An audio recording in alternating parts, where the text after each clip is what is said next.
Good morning, good morning, good morning. Welcome to the Be Your Own Hero Show. Hero is an acronym, it means helping everyone reach optimism or high emotion radiates overflow. High emotion radiates overflow. I'm your host, I'm Sekou Write. I'm a professional speaker. Gotta say that every time. I'm a professional speaker. Professional speaker. I'm a professional speaker. I say. And I'm a man recovering from a stroke.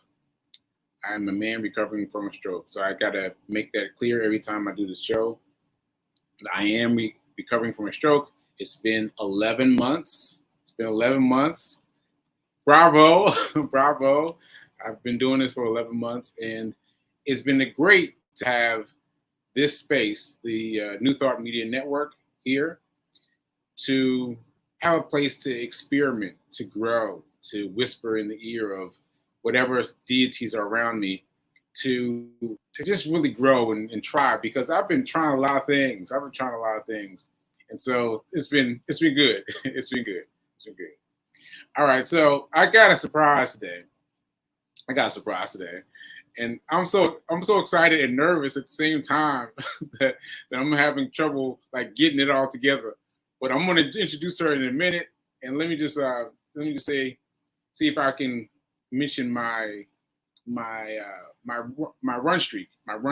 So my run streak, as you know, if you've been watching the show, I've been running every day at least a mile a day since the first day of this year. Right? Every day is at least a mile a day since the first day of this year, and that has been so hard. That's been so hard. And for those of you who are a part of the festivities, I would call them festivities, of contributing to my run for June, you know that my final mileage count was 39. Was 39 miles, right? And that means that you can submit your money based on that amount, $39. But man, 39 is such a downgrade from the first time I got this. The first time I did this. So the first time I did this, my first June, I ended with 62 miles. And now I got 39. And that, if nothing else does, that should show you how difficult this is for me. How difficult this is for me. It is very difficult to get up and run these miles. It is very difficult. And I don't know how much more I could explain it to you. I'm still reacting to the person who said, "You make it look so easy." I'm like, "Look, make it look easy." Like, what are you talking about? I don't know what I'm doing to make it look easy, but I am doing my best every day to get out there. Today, this morning, I did my run, but I forgot to record it. I was like, oh man, I was feeling so bad, and so I had to enter it manually. But I don't even know if I got the mileage right.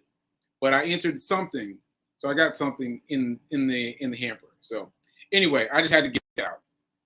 Okay, so that said, let me go ahead and introduce to some and present to others my special guests. I'll let it be a surprise. I'll let it be a surprise. And here we go. Right after the drum roll. Here we go.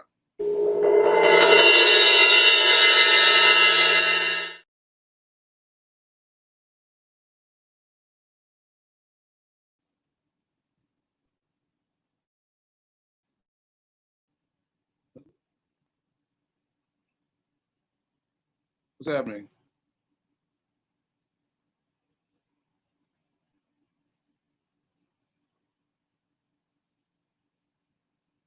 I don't know what happened.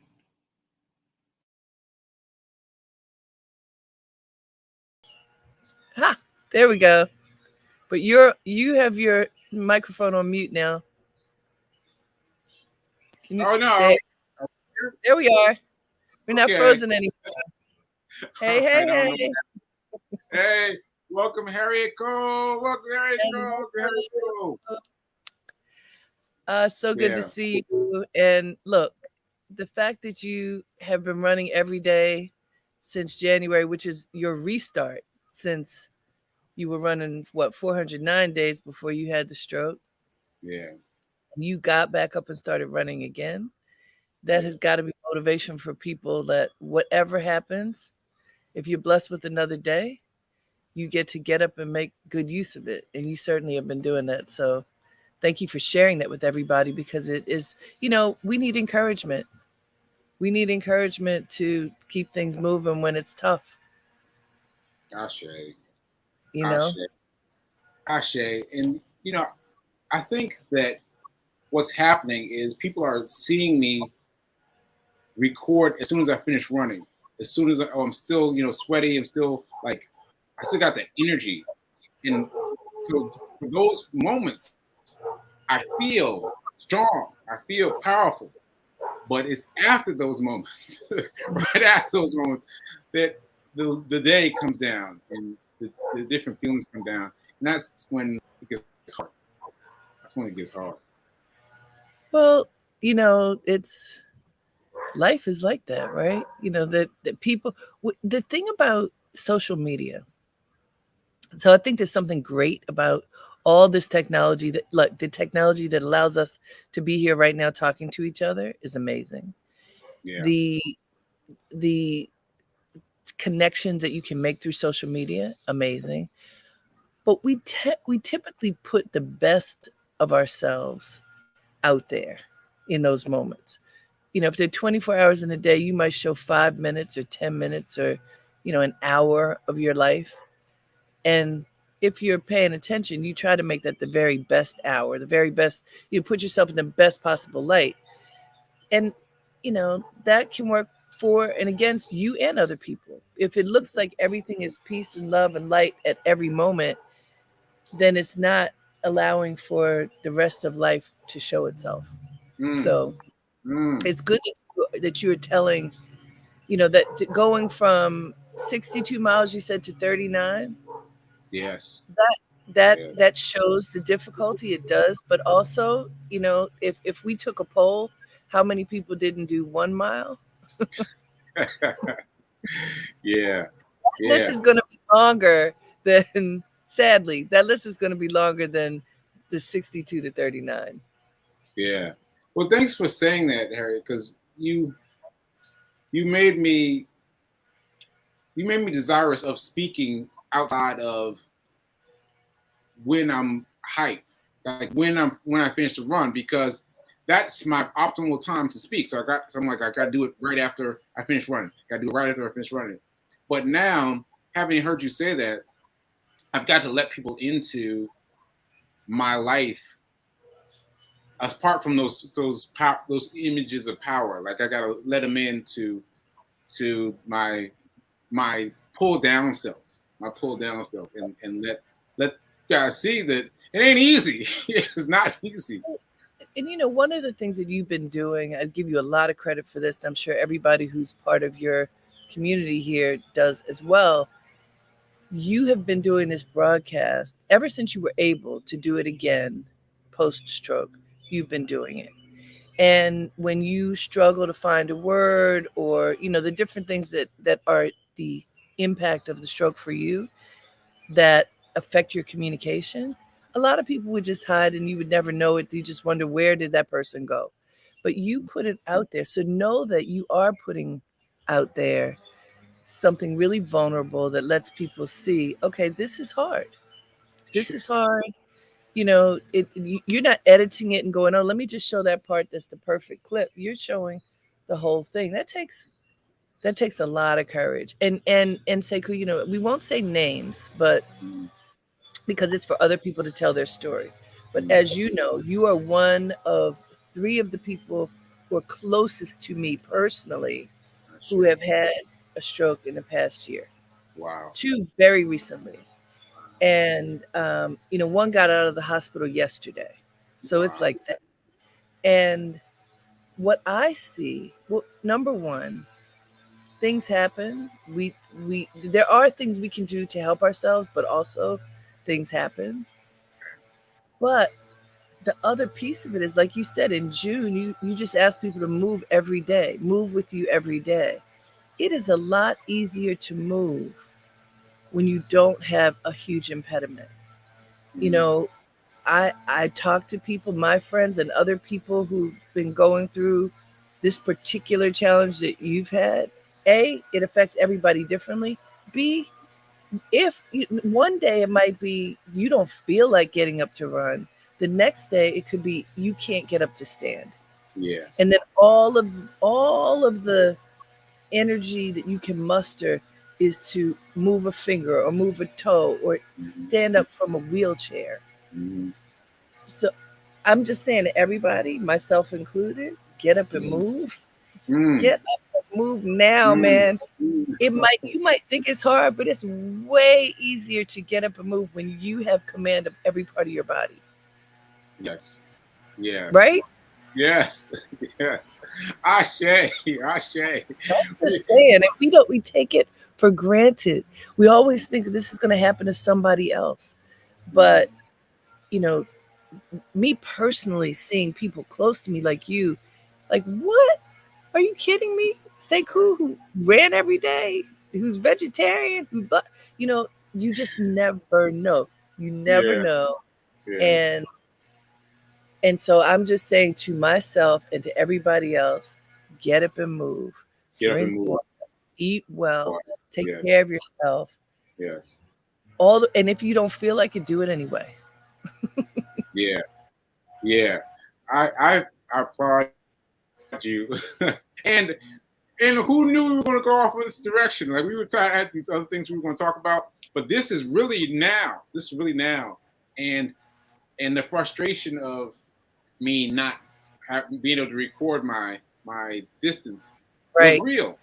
I was like, because you see it in my run report, I felt it, even though I have fixed it before. I've done this before. I've gone through and I've entered the mileage before, but it's not the same amount of mileage. And today, when I went out there, I was like, I'm gonna run further than I've ever run before, and I'm gonna run this way, and I'm gonna run this way. And we did all these extra things, and now I'm like, oh, now I just got to guess. And so that in and of itself was a challenge for me. A challenge for me. Yeah. Yes. Yeah. Well, so the other thing that we said we were going to talk about, which I would love to, Yes, is kind of finding your happy place. So if please. folks can see this broadcast, I am sitting in what I call my happy place. This is out on Long Island in Sag Harbor, New York.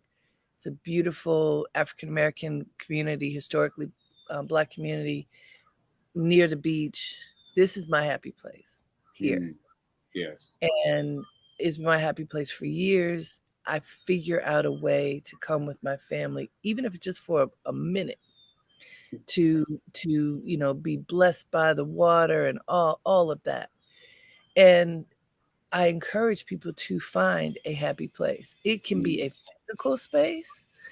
For me, there is something about the physicality of being by the water that does it for me, but also that interior happy place. Like, what do you do to be connected to joy?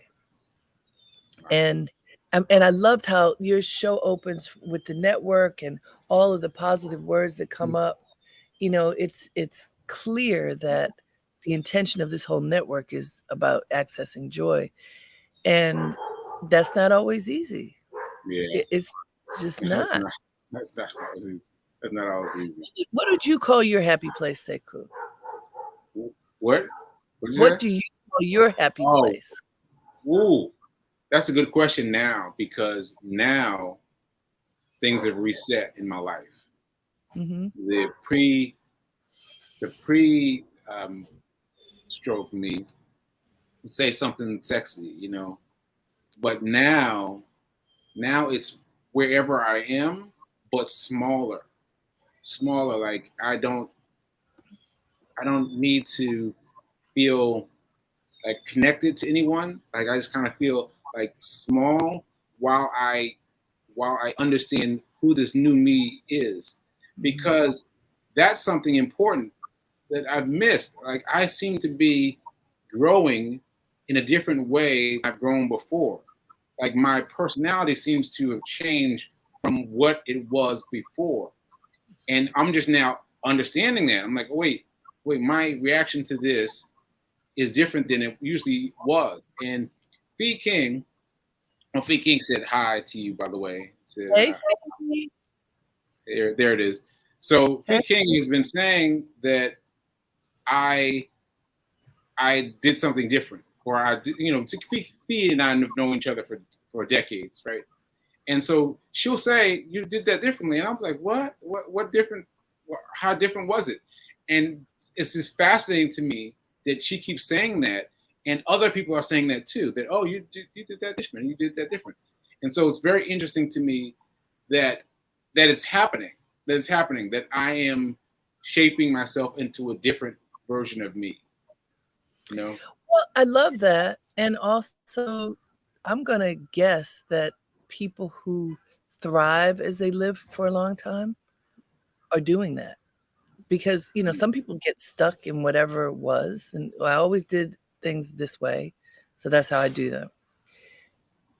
People who Mm, live in the moment and choose to be fully in the moment for whatever reason. In your case, it is a reset. In other people's cases, like the whole world has changed. I got to figure out how to be in this moment, right? yeah. If you are paying attention and noticing what the moment calls for, Mm, yeah, it probably does make sense that you adjust and you shift. Like people who I've seen some people in their elderly years, like way older than you or me, who seem so spry, like in so many different ways. And not necessarily physically. Like I've seen a guy in a wheelchair, but he's totally, you know, he's present. mm, And I think part of that has to do with allowing yourself to be in the moment. So to that happy place point, if you're saying your happy place is wherever you are, great. How great is that? You take your happy place with you. I love yeah. that. That's great. That's great. I'm glad you put it that way. I like that. I'll take that. I Yeah. just want to show us this. This is from Linda. She's saying, honor your commitment, consistency, and willingness to share your struggles and successes. Thank Exactly. you. I agree, Linda. Ashe. I And agree. yeah, There's so many and people to show the good stuff. You got some more up there? Let's see what else is coming. yeah, and B is telling us to adjust and pivot. Adjust Yes. and pivot. Ashe. That's it. That's it. And I think about people who are at different ages and stages, and especially now, like we can look at pre-COVID and post-COVID because that's another Mm, turning point for everybody, right? mm, And so she's point, adjust and pivot. The whole world changed with mm, COVID, and we had to figure out how we were going to be during that time. And mm, for many people, life is different today than it was before COVID, and certainly mm, during. And so for some people, it has meant their work changed completely because whatever they were doing, they couldn't do anymore because it disappeared. Some people mm, moved, so their physical space completely changed. Some people had health challenges and their whole being completely changed. Okay, so what do you do with that? As right, Fee King said, adjust and pivot. You got to pay attention to what's in right. front of you. Part of what happened for us in spending more time, us meaning my family, um, out here, is when COVID happened, an unintended consequence of Governor Cuomo's trying to keep people safe in New York City Mm, was he removed all of the benches and parks and playgrounds and things because people were not socially distancing. mm, Across the street from my building is a triangle where indigent people, mm, users, etc., they used that park, but nobody bothered them. That was their spot, and they had their spot. He took the the seating out in it. My building has scaffolding around it right now. And they were like, "Oh, shelter." So all of these people came and set up like a camp where they lived under our building. They brought broken down furniture and just, I mean, it was a very sad thing to see, but it was also dangerous.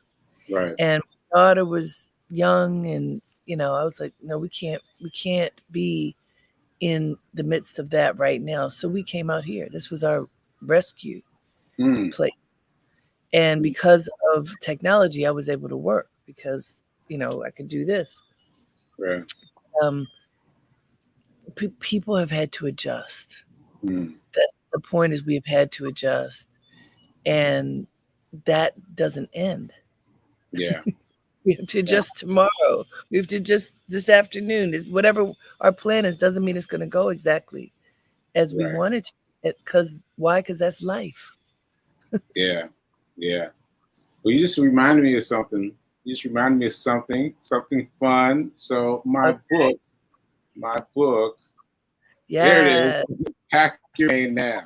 I have to put it up because sometimes I forget the words to my own book. Hack Your Pain Now. Hack Your Pain Now. So I was reading this book. Recently. That's a long story. But I found that you're in this book. You are in this book, Harriet. And it's I haven't read it yet. I got to read it.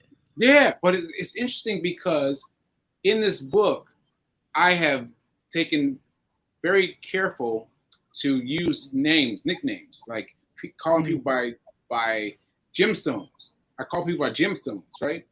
But I call specifically by name. And I thought that was so interesting. So I'm going to read you a little bit.